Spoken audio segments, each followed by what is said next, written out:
I can certainly see that the Forsaken Hunter was pretty confusing. We go from deciding the fate of Lost Sands to jumping to a new set of villains being mixed into the current arc. I didn't think we all expected the Dark Brethren to return so soon, but here we are. I'm going to be breaking down the lore of the new antagonists, the details you might have missed, and what this means for the future of adventures. Spoilers ahead, you have been warned. Forsaken Hunter starts with Lorina beckoning us over again to complete the 5th favour in 5 months. She notes that Merrick is missing and we have to head over to Stephen, yes, Stephen spoils, to dig up some clues as to where he's gone. At this point, we know something bad has happened because it was spoiled in the trailer. We head over to the sea post and question Stephen, who gets us to look through Merrick's stuff, where we find a mysterious note. The note is asking Merrick to meet at the island K9 and is simply signed, a friend. We sail all the way over there to find Belle, who has already beat us to it. How she got there before us is a bit concerning. She tells us Merrick has befallen an awful fate and asks us to discover who murdered him, and she lends us her lantern and a journal she found. At this point, this is pretty standard stuff. We then journey around the map looking for clues, with our first destination being Wanderer's Refuge. We spend a lot of time on this island, don't we? We head inside Wander's workshop and access the secret room in the back to find someone has desecrated the shrine to Flameheart. They have smeared the paint on the walls and have dragged the figurehead of the burning blade off the wall.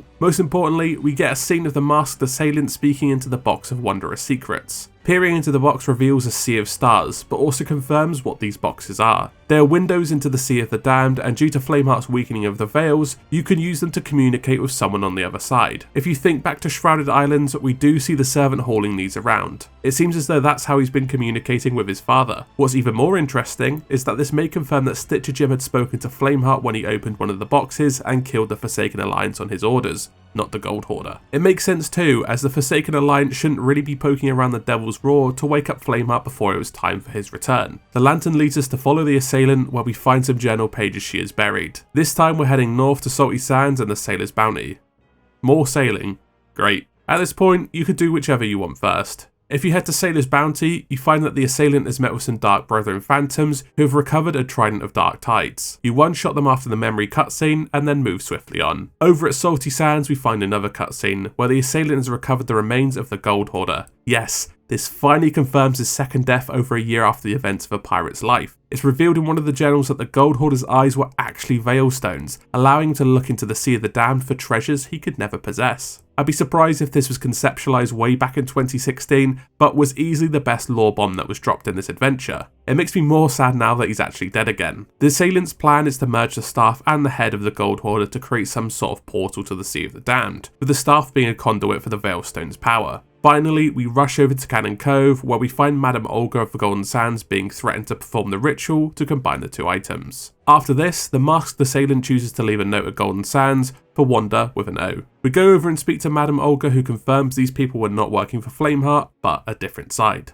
Wander points us in the right direction of the note outside her workshop, which reveals a sea dog symbol. It's time to head back to Belle with our evidence, so it's time for even more sailing. We finally get back to Belle, who looks over our journal and decides it's time to confront Merrick's killer. Our last sail is to the Sea Dog Tavern, to which we find the killer at the dock, holding the staff. The character reveals himself to be Amaranta of the Sea Dogs, who's been working with the Brethren. She laments that everyone blamed her for the murder of DeMarco, even though this was never even discussed inside the game. Using the staff, she opens a rift to the Sea of the Damned, revealing Duke and Wander the Warsmith with a bound Merrick, where they intend to torture him for more information. We don't know what information he has, other than Belle exclaiming he knows more than he thinks, whatever that means. Amaranta hops in the portal and then closes it behind her. Belle, now hatching a plan to rescue Merrick, dips on her boy and leaves, and that concludes the adventure. Overall, it's a great story and we got some amazing lore reveals, but it's really confusing if you're not a long-term player or watch lore videos religiously. I'll break down the details you missed, starting with Amaranta. Amaranta used to be a pretty basic NPC who appeared initially in the anniversary update outside of the Sea Dogs Tavern.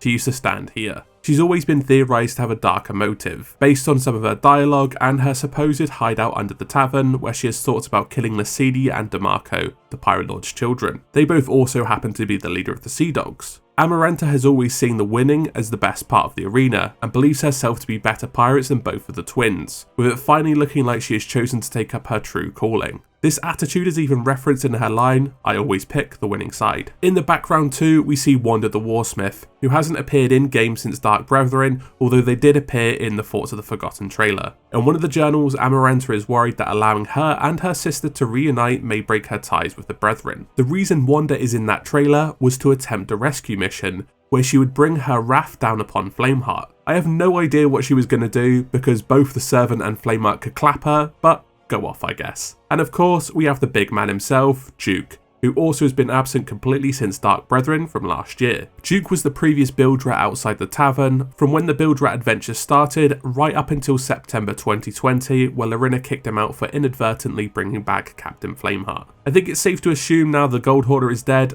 I would also assume the Siren Queen is. Now the Brethren only consist of 3 members, Amaranta, Duke and Wanda, with the Captain still off in the background. While Forsaken Hunter does very little in terms of gameplay, the story implications are huge. The Veil of the Ancients continues to be the MacGuffin for the entire story arc, and this does confirm the Veil is not complete. I'm still adamant there's 6 stones based on the menu screen, and when we see it on player models in game. So as it stands, the Pirate Lord has the Veil with 3 stones, the Brethren has 2 stones with the staff focusing its power, and the last one is somewhere else. What is really interesting is that the conflict will be escalating to see that the 3 sides scramble for the Veil and the complete set of stones. Also, I have a feeling Flameheart will need all 6 and the Veil to come back, so that's probably going to be the climax of the story in December. But what does the Brethren want from the Veil? They originally have the means to travel between both worlds. We might have our answer already. Jones originally wanted to bridge the gap and become the new ferryman, where pirates would have to swear allegiances to the Brethren for eternal life, otherwise they die for good.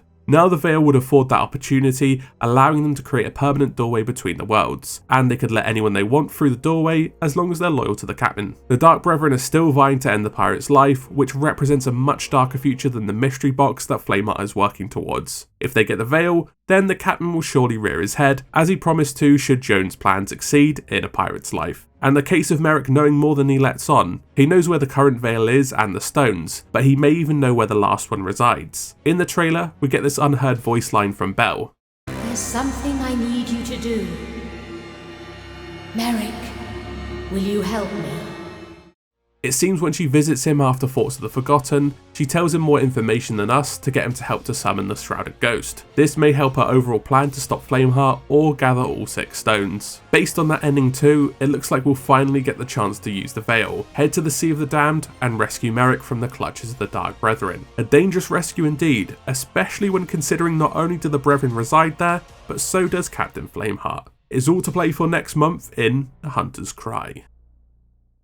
I hope you enjoyed this video. Thanks very much for watching. If you really liked it, make sure you like and subscribe. Sorry that there was no upload on Thursday. I'm currently struggling with COVID, but we should be back up to full speed next week. Thanks again for watching, and as always, I'll see you in the next video.